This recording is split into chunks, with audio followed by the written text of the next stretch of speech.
بسم اللہ الرحمن الرحیم الحمد للہ الذی لا یبلغ مدحتہ القائلون ولا یحصی نعماءہ العادون ولا یؤدی حقہ المجتہدون ثم الصلاة والسلام والتحية والإكرام على سيد الأنبياء والمرسلين سيدنا ومولانا أبي القاسم محمد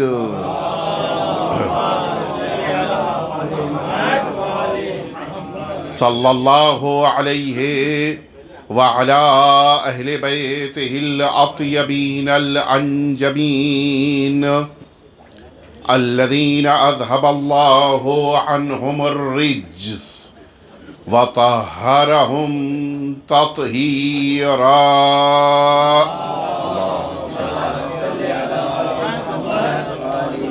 لا سيما الإمام المبين بقیت اللہ فی الارضین ارواحنا و ارواح العالمین لتراب مقدمہ الفداء واللعنۃ الدائمۃ الباقیہ علی اعدائہم اجمعین. اما بعد فقد قال رسول اللہ صلی اللہ علیہ وآلہ وسلم ان الحسین مصباح الہدی و سفینۃ النجاہ. ایک دفعہ مل جل کے آپ سبھی اعزاز صلوات بھیج دیجئے.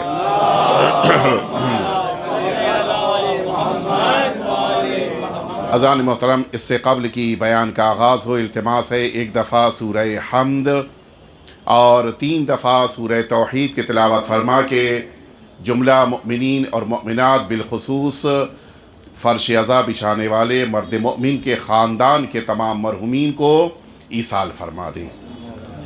بسم اللہ.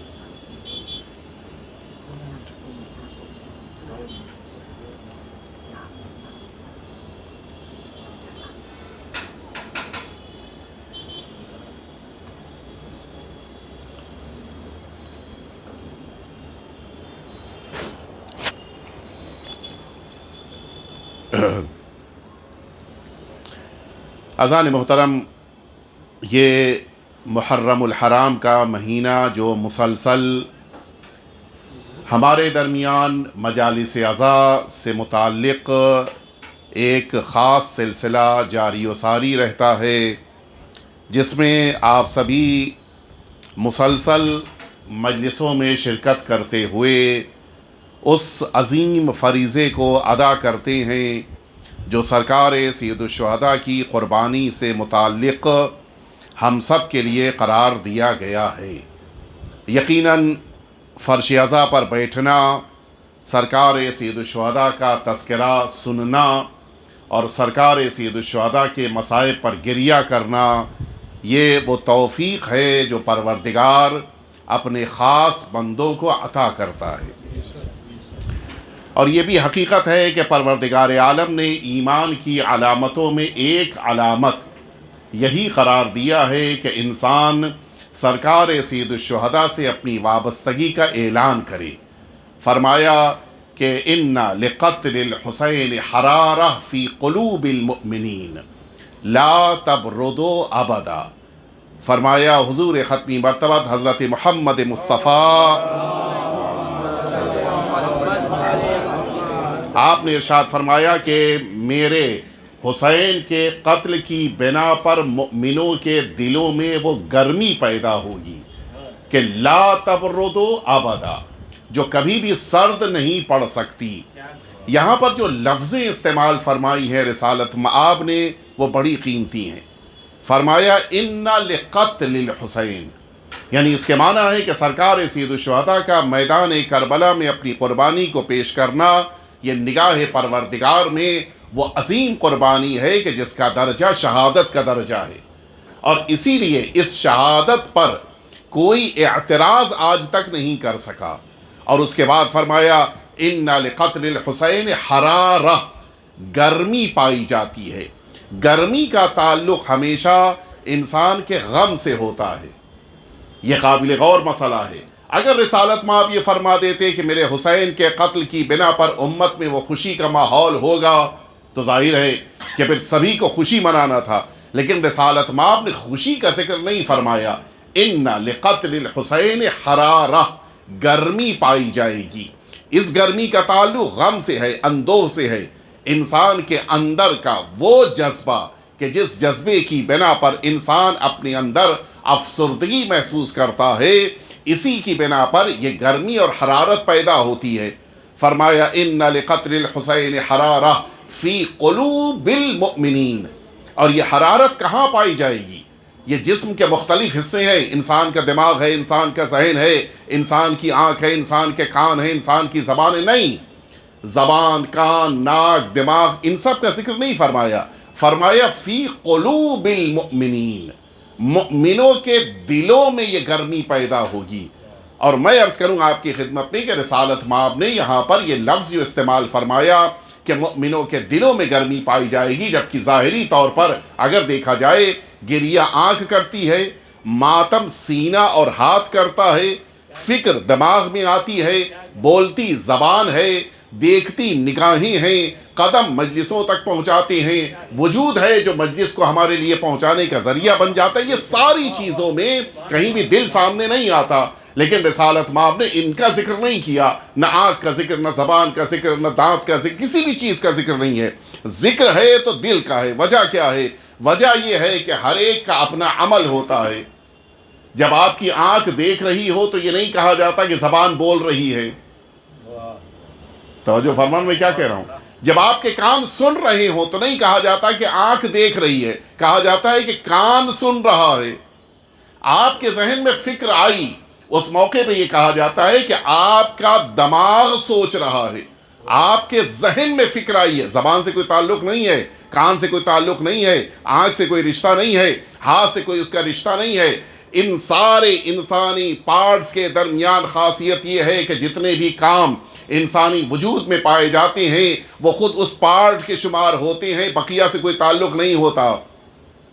آنکھ کا کام آنکھ کا ہوتا ہے، ہاتھ کا نہیں ہوتا۔ ہاتھ کا کام ہاتھ کا ہوتا ہے، پیر کا نہیں ہوتا۔ زبان کا کام زبان کا کہلاتا ہے، آنکھوں کا نہیں کہلاتا ہے۔ کان کا کام کان کا ہوتا ہے، اس کا کوئی تعلق انسان کی آنکھوں سے نہیں ہے۔ انسانی وجود کے اندر یہ جتنے اعضاء ہیں سب کا کام اپنا اپنا بٹا ہوا ہے، ان میں سے کسی دوسرے سے کوئی تعلق نہیں ہے، لیکن پورے وجود کے اندر ایک ایسا حصہ ہے کہ اب جو بھی کچھ وہاں ہوتا ہے وہی سارے وجود کے ذریعے سامنے آتا ہے۔ زبان وہی بولتی ہے جو دل میں ہوتا ہے، آنکھ وہی دیکھتی ہے جو دل چاہتا ہے، ذہن وہی سوچتا ہے جو دل کی فکر میں آ جائے بات، ہاتھ اسی طرف لے کر جاتا ہے، پیر اسی طرف لے کر جاتا ہے جو دل میں فکر آ جائے۔ یعنی رسالت مآب نے امام حسین کے غم کو دل کے حوالے کرتے ہوئے پورے وجود کے حوالے کر دیا ہے۔ اب اگر تمہارے دل میں امام حسین کی محبت اور غم پایا جا رہا ہے، زبان حسین حسین بولے گی، آنکھ حسین کا جلوہ دیکھنا چاہے گی، ہاتھ حسین کا ماتم کرنا چاہیں گے، پیر امام حسین کی بارگاہ تک لے جانا چاہیں گے۔ یہ دل کے حوالے غم حسین نہیں کیا ہے، بلکہ پورے انسانی وجود کے حوالے غم حسین کر دیا ہے۔ ایک دفعہ مل جل کے صلوات بھیج دیں آپ اللہ۔ اور اب یہیں سے وہ لفظ بڑا قیمتی رسالت مآب نے استعمال فرمایا، فرماتے فی قلوب المؤمنین۔ امام حسین کے غم کا تعلق دل سے ہے، لیکن ہر ایک کے دل سے نہیں ہے، مؤمنوں کے دل سے ہے۔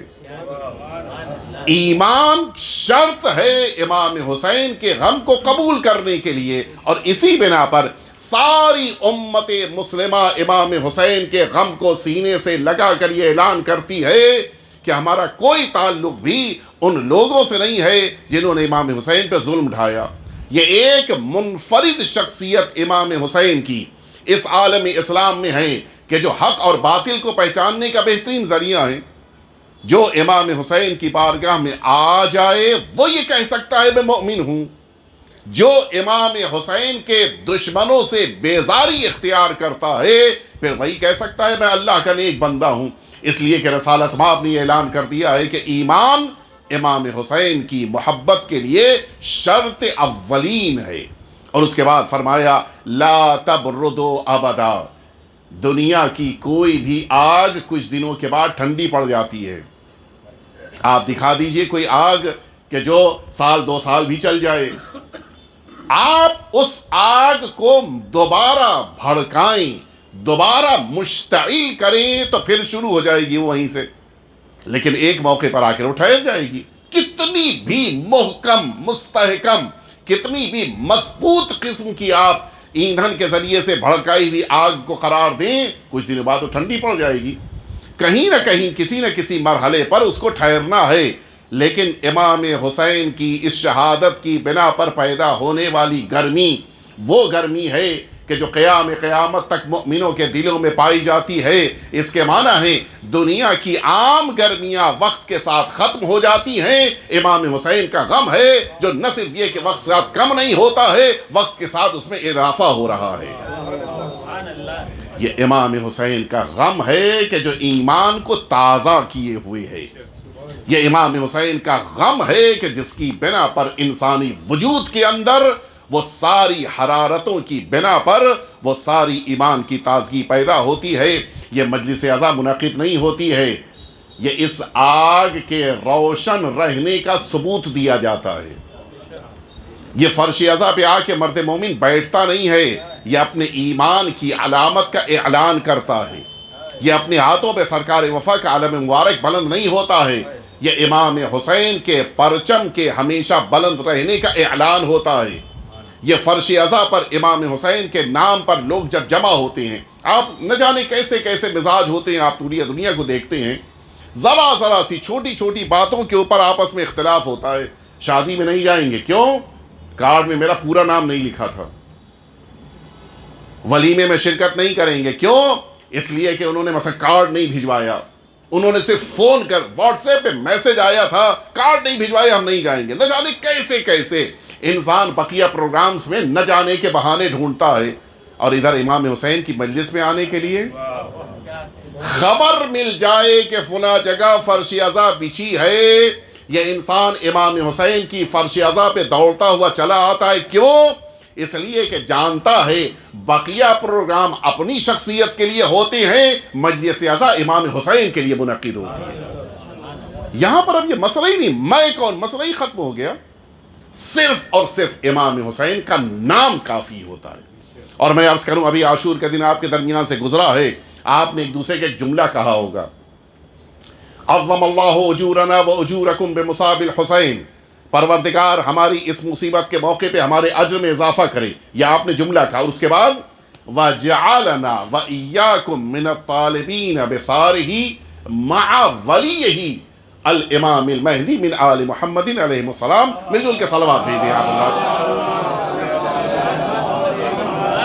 جملہ یہ ہے کہ پروردگار ہم سبھی کو امام حسین کے ولی کے ساتھ امام حسین کے دشمنوں سے انتقام لینے والوں میں قرار دے.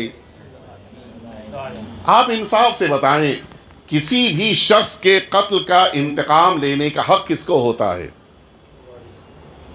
محلے والوں کو نہیں ہوتا، خاندان والوں میں سب کو نہیں ہوتا، حتیٰ وہ افراد جو کزنس میں ہیں ان کو بھی نہیں ہوتا. آپ جانتے ہیں وارث کو اختیار ہوتا ہے کہ وہ خون کا انتقام لے، بس بقیہ چچا زاد بھائی، ماموں زاد بھائی، خالہ زاد بھائی، رشتہ دار، محلے والے، اعزاء اقارب، کسی کو وارث نہیں بنایا جاتا. یہ عجیب درجہ ہے. اللہ رب العزت نے امام حسین کے خون کا انتقام لینے کے لیے اس قوم کو وارث حسین بنایا ہے. یہ بہت بڑا درجہ ہے، یہ کوئی چھوٹی موٹی بات نہیں ہے، یہ بہت بڑا شرف ہے جو اللہ نے اس قوم کو عطا کیا ہے. اور بہت سی باتیں ظاہر ہے کہ بہت سے تقاضے ہوتے نہیں عرض کیے جا سکتے، لیکن یہاں پر جو لفظ استعمال ہوا بڑا قیمتی ہے. یہاں پر آپ سبھی کہتے ہیں کہ پروردگار مجھے طالبین میں قرار دے. طالبین. ہمارے جاوید بھائی ابھی ہم سے جب وہاں سے حدیث قصہ پڑھنے کے لیے اٹھ رہے تھے کہتے میں عربی نہیں جانتا، جبکہ میں جانتا ہوں کہ عربی جاننے کے معاملے میں شاید ہم سے پہلے سے جانتے ہیں جاوید بھائی. عربی زبان میں ایک سنگولر ہوتا ہے، ایک پلورل ہوتا ہے، اور درمیان میں ایک ڈویل بھی ہوتا ہے. یہ ہماری انگریزی میں نہیں ہے، ہماری پرشین لینگویج میں نہیں ہے، ہماری اردو میں بھی کہیں کہیں آ جاتا ہے، ورنہ ہماری اردو زبان میں بھی نہیں ہے. ڈویل ہمارے وہاں نہیں ہوتا ہے. یہ دو کا تصور عربی زبان میں ہے. جب سنگولر ہوگا تو طالب ہوگا، کہ جس کو آپ جب دعائے ندبہ پڑھتے ہیں تو کیا کہتے ہیں کہ این طالبو بدم المقتول بکربلا. سرکار ولی عصر کے لیے صلی اللہ علیہ وسلم آپ آخری امام کے لیے لفظ طالب استعمال کرتے ہیں جو سنگولر ہے. اور جب عاشور کے دن آپ ایک دوسرے سے جملہ کہتے ہیں تو کیا کہتے ہیں وَجَعَلَنَا وَإِيَّاكُمْ مِنَ الطَّالِبِينَ. یہ طالبین کیا ہے؟ یہ پلورل ہے. وہ سنگولر، یہ پلورل. درمیان میں ڈویل. بہت سی روایتیں ہیں کہ جن روایتوں میں یا سنگولر کا ذکر آیا ہے یا پلورل کا. ڈویل کا ذکر کہیں نہیں آیا. یہ عجیب ہے، کہیں نہیں آیا ہے. ساری روایتیں آپ ڈھونڈ لیں، سارے واقعات دیکھ لیں، سارے جملے دیکھ لیں، حتیٰ وہ لوگ کہ جن کے درمیان گفتگو ہو رہی ہو وہ بھی کبھی وہ ڈویل استعمال نہیں کرتے. اچھا، یہ طالب اور طالبین، ان کے درمیان ڈویل بنے گا کیا؟ ڈویل بنے گا طالبان. آپ نے کچھ محسوس فرمایا؟ اللہ رب العزت نے آج 14 صدیوں پہلے ہی اس قوم کو اس ظالم فرقے سے دور رکھا ہے کہ جن کا تعلق طالبین سے نہیں ہے، جن کا تعلق ان لوگوں سے ہے کہ جو ظلم ڈھانے والے ہیں. پروردگار چاہتا ہے یہ قوم امام حسین کی وارث بنے، کبھی ظالم نہ بننے پائے. ایک دفعہ مل جل کے صلوات بھیج دیں آپ اللہ. سرکار سید الشہداء کی وراثت ہے کہ جس وراثت کی بنا پر عظیم الشان درجہ اور شرف اس قوم کو ملا ہے. آپ غور کر لیجئے، کبھی ایسا نہیں ہوتا، آپ نے کبھی نہیں دیکھا ہو کہ کسی بھی مجلس میں آپ شرکت کر لیجئے. مجلس یعنی وہ جو کامن مجلس ہوتی، مثلا کسی کے والد کا انتقال ہو گیا، کتنا مجمع رو رہا ہوگا. کیا مجال جو اس والد کے بیٹے کے علاوہ کوئی اور رو رہا ہو؟ کبھی نہیں روئے گا. آپ قبرستان چلے جائیے، کسی کی میت رکھی ہے، رونے سے پتا چل جائے گا کہ یہ اس کا کلوز ریلیٹیو ہے. ہاں، محلے والا نہیں روئے گا، دوست نہیں روئیں گے، اعزا قارب نہیں روئیں گے، حتیٰ خود اپنا بیٹا بھی بس تھوڑی دیر رو لیا اور اس کے بعد پھر وہ کسی اور کام میں مصروف ہو گیا.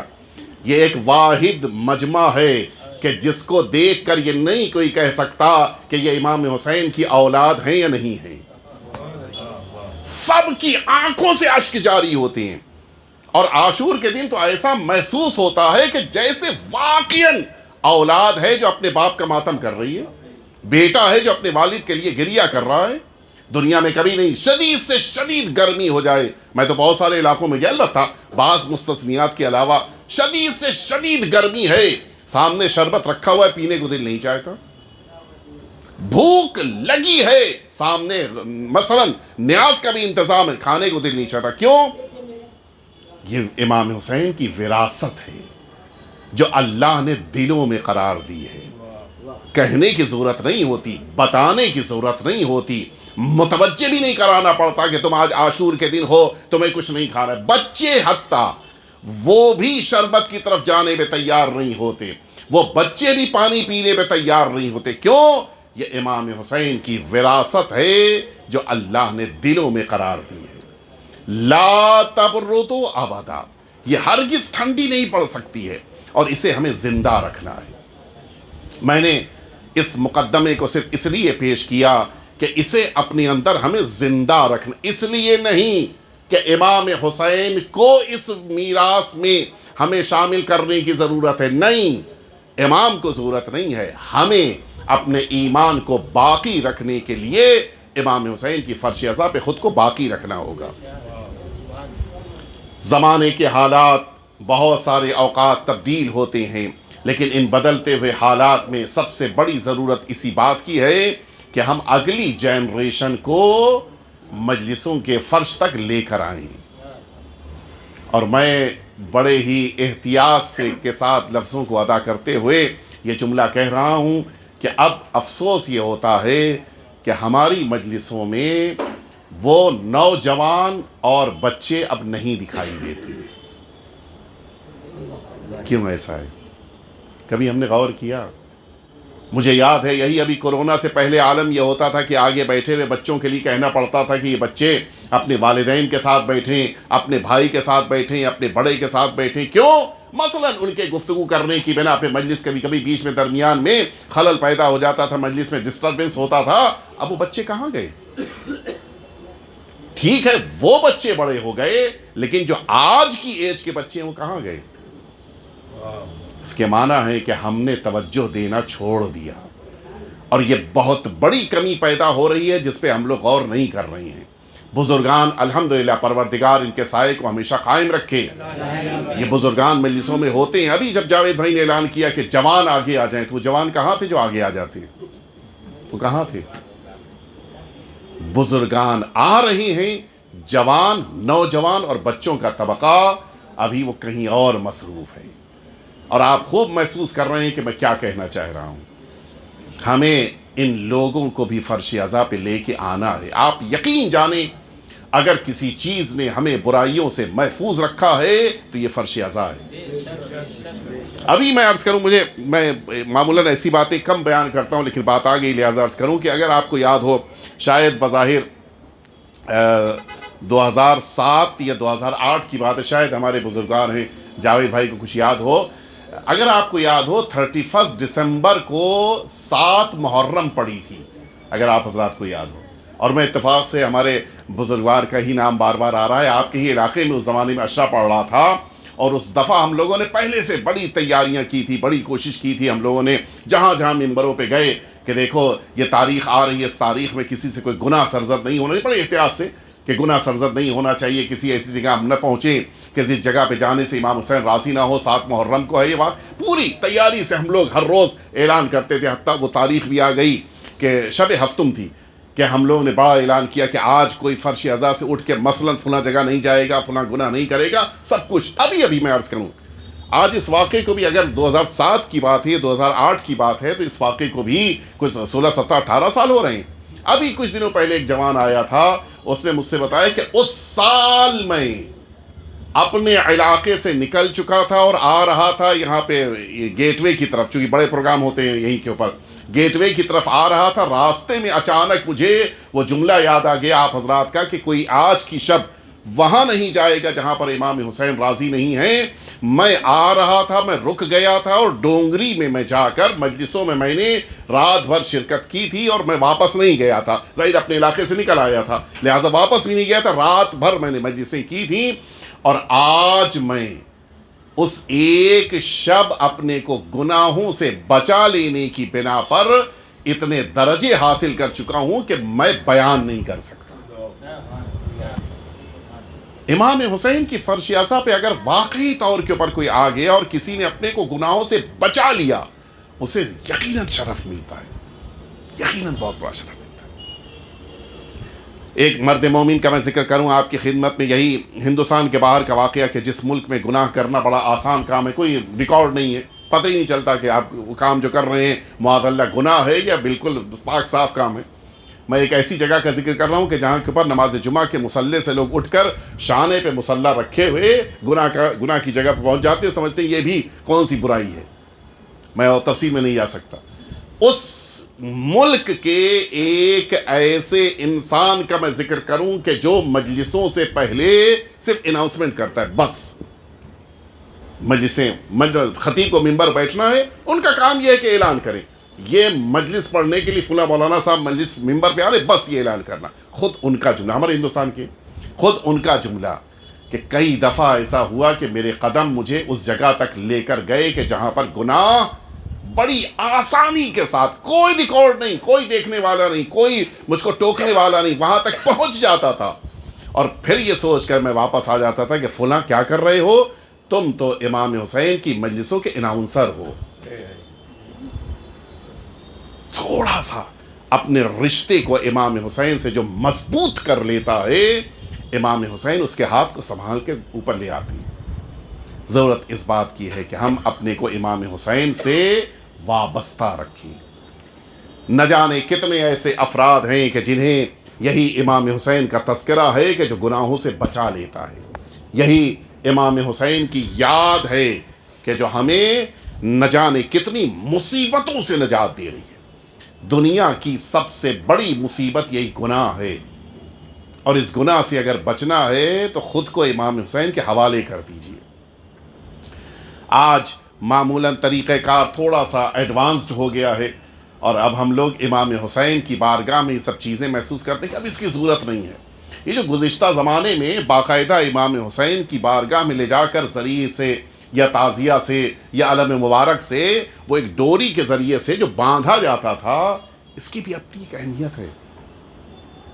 یہ جو امام کے حوالے کر دیا جاتا ہے یہ بہت اہمیت رکھتا ہے۔ شرط بس یہی ہے کہ خود کو امام حسین کا سمجھنے لگے انسان، اور اگر انسان نے امام حسین کے حوالے خود کو کر دیا تو آپ یقین جانیں دنیا بھی کامیاب ہے، برزخ بھی کامیاب ہے، میدان محشر میں بھی کامیاب ہے۔ شرط یہی ہے کہ انسان امام حسین کے قدموں سے خود کو وابستہ کر دے۔ میں ایک عظیم الشان شخصیت کا ذکر کر کے اپنی بات کو مکمل کرنا چاہوں گا، اس لیے کہ یہاں کے بعد مجھے بھی اگلی مجلس کے لیے جانا ہے، اور آپ حضرات بھی ظاہر ہے کہ ایک اپنی عبادت میں آپ کو مصروف رہتے ہوئے ماتم اور سینہ زنی کرنی ہے۔ میں عرض کروں آپ کی خدمت میں کہ حقیقتاً اگر امام حسین کی بارگاہ تک کسی کو آپ نے پہنچا دیا تو بس سنبھالنا ان کا کام ہے، لے کے آنا آپ کا کام ہے۔ آیت اللہ سید احمد خنساری کا نام شاید آپ حضرات نے سنا ہو، بڑے عظیم الشان مجتہد گزرے ہیں اور بڑی خدمتیں ہیں ان کے بارے میں ملتا ہے کہ وہ اگر کسی کے ساتھ 10 منٹ 15 منٹ بیٹھ جائیں تو اس کی پوری زندگی کو بدل دیتے تھے۔ عجیب شخصیت تھی ان کی، کسی کو ملا کے ان کے پاس بٹھا دیجئے، بس 2-4 جملے بولے انہوں نے، 2-4 جملوں کے اندر ایسا انقلاب پیدا کر دیتے تھے کہ وہ اگر بدترین انسان ہو تو ان کے پاس سے بہترین انسان بن کے اٹھ کے جاتا تھا۔ یہ عالم تھا آیت اللہ سید احمد خنساری۔ ایک بار ایک شخص ان کے پاس آیا اور اس کے آنے کے بعد کہا کہ میرا بھائی بس اب دنیا میں کوئی سنبھال سکتا ہے تو آپ سنبھال سکتے ہیں، اتنا بگڑا ہوا ہے کہ کوئی گناہ ایسا نہیں ہے جو اس نے نہ کیا، سارے گناہ۔ اچھا اس نے سب شمار بھی کیا، میں بہت سے گناہ تو بیان بھی نہیں کر سکتا ممبر سے، جو سارے گناہ بیان کر دیے، کہا صرف آپ کو امانت دار سمجھ کے بیان کر رہا ہوں، اور میں اس لیے تاکہ آپ میرے بھائی کی اصلاح کرنا کیا ہے کہ میں اس کو لے کے آؤں گا، آپ کے پاس لا کے بٹھاؤں گا، بس یوں ہی کہ چلو ایک مولانا سے ایک عالم دین سے ملاقات کر لیں، اور اس لیے میں لے کے آؤں گا، اور یقیناً آپ کی زبان کا اثر ہوگا، بدل جائے گا۔ انہوں نے اس کے بارے میں 2-4 باتیں پوچھیں، اور پوچھنے کے بعد یہ کہا کہ دیکھو، جس کو فارسی میں دیکھیں کار از کار رفتے، یعنی اب حالات اتنے بگڑ چکے ہیں کہ میرے جملے اس پہ اثر نہیں کریں گے، میں اس کے بارے میں کچھ کر نہیں سکتا۔ جیسے ہوتا ہے ایک ڈاکٹر سمجھ لیتا ہے کہ اس پیشنٹ کے لیے میرے پاس علاج ہے یا نہیں ہے، صاف کہہ دیا کہ میرے پاس اس کے لیے کوئی جملہ نہیں ہے، میں اس کو چینج نہیں کر سکتا۔ پھر کہ دنیا میں بس ایک جگہ ہے کہ جو اب اسے بدل سکتی ہے، بس وہاں لے کے جاؤ، اگر اس بارگاہ میں اس کے اندر کوئی تبدیلی تم دیکھنا، وہاں سے سیدھے میرے پاس لے آنا، بقیہ میرا کام ہے۔ لیکن اگر وہاں بھی تم نے دیکھا کہ اس کے اندر کوئی تبدیلی پیدا نہیں ہو رہی ہے، بس پھر ختم، چھوڑ دینا اس کے حال پہ، اس کو بھی دنیا میں کوئی بدل نہیں سکتا۔ وہ تفصیل جو درمیان کی میں چھوڑ کے آگے بڑھ رہا ہوں تاکہ یہ توجہ رہے کہ وہ جو بیچ کے مسائل تھے وہ بعض مصلحتوں کی بنا پہ نہیں بیان کر رہا ہوں کہ مثلا کیا کیا خرابیاں تھیں، کیا کیا برائیاں تھیں، کیا کیا مشکلات تھیں، وہ ساری باتیں کیا کرنا ہوگا، کیا تم لوگ۔ اچھا یہ اس زمانے کا واقعہ ہے کہ جس زمانے میں ایران عراق کی جنگ چل رہی تھی۔ جنگ کے زمانے میں آپ جانتے ہیں کہ ایران سے عراق جانا امپاسبل تھا، کہ کچھ بھی کرو اس کو کربلائے معلی امام حسین کی بارگاہ میں لے کر جاؤ، اور جو بھی ساتھ میں جائے بس کھڑے ہو کے یہ دیکھے کہ زری کے پاس پہنچنے کے بعد اس کی آنکھوں میں آنسو آئے یا نہیں آئے۔ اگر آنسو آ جائیں تو بس پھر لے کے آ جانا، میں اس کو چینج کر دوں گا، لیکن اگر امام حسین کے حرم میں ذریعہ اقدس کے سامنے کھڑے ہونے کے باوجود اس کی آنکھوں میں اشک نہیں آئے، ختم. پھر اب دنیا میں کوئی اس کو سنبھال نہیں سکتا، کوئی اسے بچا نہیں سکتا. ان آنسوؤں کو کم اہمیت نہ سمجھیے. ہم لوگ سوچتے ہیں کہ اگر آنسو نکل آئے تو کون سا بڑا انقلاب آ جائے. نہیں، یہ آنسو خود انقلاب کی دلیل ہیں. کچھ دن گزر گئے، تقریباً کچھ یہ لوگ نے بڑی محنت کی، بڑے محنتوں کے ساتھ لے کر گئے. اس تفصیل میں نہیں جاؤں گا اس لیے کہ اب وقت نہیں بچا ہے. کچھ دن گزرنے کے بعد تقریباً شاید 2 مہینہ 3 مہینہ 4 مہینہ گزر گیا، وہ بھائی پھر آیا اپنے اس بھائی کے لیے جس کے لیے آیا تھا شکوہ لے کے. پھر آیا آیت اللہ سید احمد خنساری کے پاس کہ سرکار بڑی مشکلوں سے راضی ہوا، لیکن یہ ہمارا بھائی وہاں کے اوپر جانے کے لیے تیار ہوا، اور ہم لوگ پھر اس کو لے کر گئے، اور اس انداز سے لے کر گئے کہ ہم لوگ اس کو وہاں پر لے کر گئے کہ چلو ٹھیک ہے. وہ تو تیار ہی نہیں تھا. زیارت کیسی؟ زیارت سے میرا کیا تعلق؟ میں کربلا جا کے کیا کروں گا؟ نہیں، چلو ایسے ہی چلو. اچھا تم بہت ساری جگہ جاتے گھومنے، ایک چلو کربلا بھی ہو لے. بڑی مشکلوں سے اس کو تیار کیا، بڑی زحمتوں کے ساتھ وہ گھومنے کے لیے جانے میں تیار ہوا. گئے ہم لوگ کربلا، وہ سیریا کے راستے سے بڑی محنتوں سے مشقتوں سے، زمانے میں ظاہر ہے کہ جنگ کا زمانہ تھا، پہنچنا وہ بھی ایک ایسے ملک کے جن میں دونوں آپس میں جنگ ہو رہی ہو، بڑا سخت کام. خیر ہم لوگ لے کر پہنچے. جس موقع کے اوپر کربلا معلیٰ پہنچے کہ بس ہمارا کام تو ہو گیا نا، ہم کو لے آئے، کافی ہے، اب یہاں سے کہیں نہیں جاؤں گا. کہا اس ہوٹل یا مسافر خانے سے حرم تک لانا وہ ایک اور قیامت ہو گئی. تیاری نہیں جانے کی. بڑی زحمتوں کے ساتھ، بڑے اصرار کے بعد، بڑی ہی ہم لوگوں کو محنت پڑی اس کو اس بات پہ تیار کیا کہ چلو ٹھیک ہے ایک بار چلو دیکھ لو، کچھ نہ صحیح امام حسین کا حرم تو دیکھ لو، زری تو دیکھ لو. کہ ہم لوگ اس کو لے کے نکلے. راستے میں دکان والوں سے مذاق کر رہا ہے، بات کر رہا ہے، ہر جگہ رکا جا رہا ہے، گفتگو کر رہا ہے، یہ سامان کتنے کا. مطلب یہ تھا کہ اس کو نہیں جانا ہے. بالکل اس کا انداز یہ تھا کہ وہ بالکل بے نیاز ہے، اس کو امام حسین کے حرم جانا نہیں ہے. اور جب امام حسین کے حرم کے قریب پہنچا تو ہنس رہا تھا، کھیل رہا، مذاق کر رہا ہے، لوگوں سے گفتگو کر رہا ہے. لیکن جیسے ہی امام حسین کے حرم میں صحن میں قدم رکھا، ایسا لگا کہ یہ وہ ہائی نہیں کہ جس کو ہم لوگ تہران سے لے کے آئے تھے. بالکل بدل گیا. سر جھکا ہوا، بڑے ہی عجیب انداز سے وہ سر جھکائے ہوئے امام حسین کے حرم کی طرف، زری کی طرف بڑھا تھا. نگاہیں نہیں امام حسین کے زری کو دیکھنے میں تیار تھی. اور کہ آپ جو اندر داخل ہوئے اور زری کے سامنے جا کر یہ کھڑا ہوا کہ وہ چیخیں مار مار کے رویا ہے، اور بس یہی کہہ رہا تھا کہ مولا مجھے آپ نے اتنی دیر سے کیوں بلایا؟ مولا اتنی دیر سے مجھے کیوں؟ مولا مجھے پہلے بلا لیتے تو میں پہلے بدل جاتا. آپ سنیں گے یہ وہ مرد مؤمن بنا کہ جس نے ایران عراق کی جنگ میں دشمنوں کے سامنے کھڑے ہو کر اس بہادری سے جنگ کی ہے کہ اسلامی انقلاب کی فوج کا کمانڈر بنا اور درجہ شہادت پر فائز ہوا. اور خنساری نے کہا کہ اب کوئی ضرورت ہے کہ نہیں سرکار، اب تو بالکل وہ 180 ڈگری بدل چکا ہے.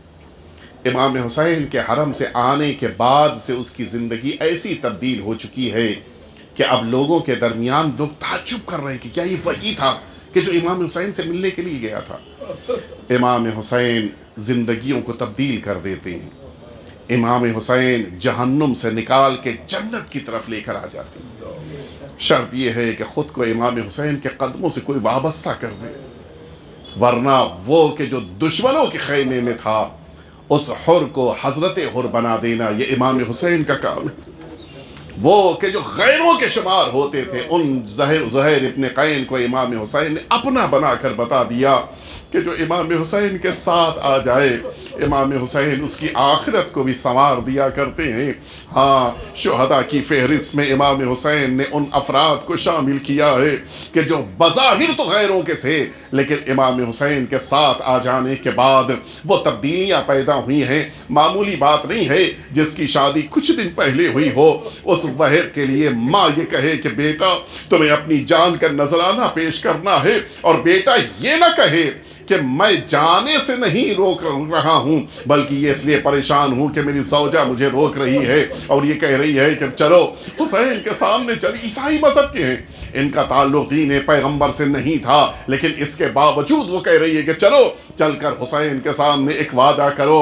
وہ وعدہ کیا کرنا ہے؟ کہا حسین کے سامنے یہ وعدہ کرو، کل جب تم جنت میں قدم رکھو گے مجھ کو اپنے ساتھ لے کے جاؤ گے۔ یہ عجیب انداز ہے۔ اور پھر جب دوسرا دن آیا، امام حسین نے وہب کو اجازت دی ہے، میدان کربلا کی طرف آگے بڑھ رہے ہیں۔ مقتل میں جملہ ملتا ہے، وہب کی شہادت کے بعد دشمنوں نے جناب وہب کے سر کو مادر وہب کی طرف پھینکا۔ ماں نے اپنے بیٹے کو شفقت مادری کی بنا پر اپنی آغوش میں لیا، بوسہ لیا، اور اس کے بعد فرماتی ہے کہ وہب، میں نے تمہیں اللہ کی راہ میں بھیج دیا تھا، میں تمہارے سر کو اپنے پاس روک کے نہیں رکھوں گی۔ اور یہ کہتے ہوئے وہب کے سر کو دوبارہ میدان کربلا کی طرف اچھال دیا، اور یہ جملہ فرماتی ہے کہ میں نے اپنے وہب کو رسول کے بیٹے کے لیے قربان کیا ہے، مجھے اپنے بیٹے کا دوبارہ سر نہیں چاہیے ہے۔ ہاں، یہ جذبہ حسین عطا کرتے ہیں، یہ قربانی کا انداز حسین دے دیا کرتے ہیں، لیکن ہاں یہ انداز تو ماں کے لیے منظر کے طور پہ سامنے آیا۔ لیکن ایک موقع وہ بھی آیا جب میدان کربلا میں ایک چھوٹا سا بچہ ماں کی طرف واپس پلٹ رہا تھا۔ عزاداروں، مقتل کی لفظیں ہیں، اتنا چھوٹا سا گلا تھا کہ جب تیر اس گلے پہ لگا تھا تو بچے کا انداز یہ تھا، فَذُبِحَ الطِّفْلُ مِنَ الْأُذُنِ إِلَى الْأُذُنِ، یہ بچہ ایک کان سے لے کر دوسرے کان تک ذبح ہو چکا تھا، یعنی اس کے بدن سے تقریباً یہ جسم سے گلا یہ اس طرح سے علیحدہ ہو چکا تھا۔ لیکن اب جب حسین اس ننھے سے بچے کو لے کے میدان کربلا سے واپس پلٹ رہے ہیں، جسم کے ساتھ سر تو موجود ہے، لیکن ہاں ایک موقع وہ بھی آیا اب جب حسین آگے بڑھ رہے تھے، کبھی آواز دیتے ہیں انا للہ و انا الیہ راجعون رضا بقضائہ و تسلیما لامرہ، کبھی آواز دیتے ہیں ان ھذا بعیناک، اے میرے پروردگار، حسین اس لیے صبر کر رہا ہے کہ تیری نگاہوں کے سامنے ننھا علی اصغر شہید ہو رہا ہے۔ ہاں عزاداروں، ماں کے سامنے امام حسین لے کر آئے۔ بس میں نے مجلس کو مکمل کر دیا۔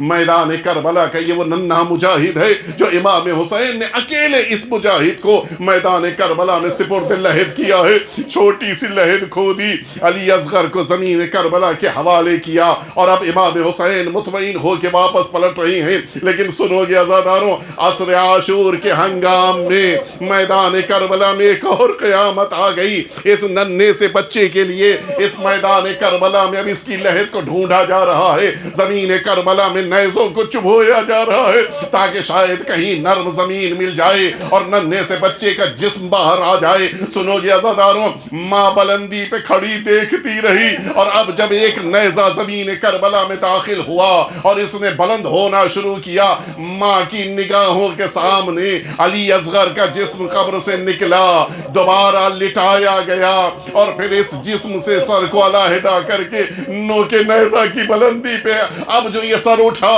ماں زمین کربلا پہ گر پڑی۔ اے میرے پروردگار، علی اصغر کے رحم فرما دے، میرے علی اصغر کو بچا لینا۔ الا لعنت اللہ علی القوم الظالمین وسیعلم الذین ظلموا ای منقلب ینقلبون الہی بحق الزہراء وابیہا وبعلہا وبنیہا والسر المستودع فیہا ان تصلی علی محمد وآل محمد۔ پروردگار ہم سبھی کے آقا اور مولا کے ظہور میں تعجیل فرما، ہم سبھی کو حضرت کے خدمت گزاروں میں شمار فرما۔ پروردگار وہ تمام مؤمنین اور مؤمنات جو امام حسین کی عزاداری میں مصروف ہیں، ان سبھی کی توفیقات میں اضافہ فرما۔ پروردگار وہ تمام مؤمنین اور مؤمنات جو بیمار ہیں، ان سبھی کو شفائے کامل و عاجل عطا فرما۔ پروردگار جو مؤمنین اور مؤمنات اس دنیا سے اٹھ گئے، بالخصوص اس گھر کے ذمہ دار کے خاندان کے تمام مرحومین، پروردگار ان پہ اپنی رحمت نازل فرما۔ پروردگار ان تمام مؤمنین کو امام حسین کا مہمان قرار فرما۔ پروردگار تمام مؤمنین کو امام حسین کی بارگاہ کی زیارت نصیب فرما۔ پروردگار ہم سبھی کو امام حسین کے حقیقی عزاداروں میں شمار فرما۔ ربنا تقبل منا انک انت السمیع العلیم۔ ماتم حسین۔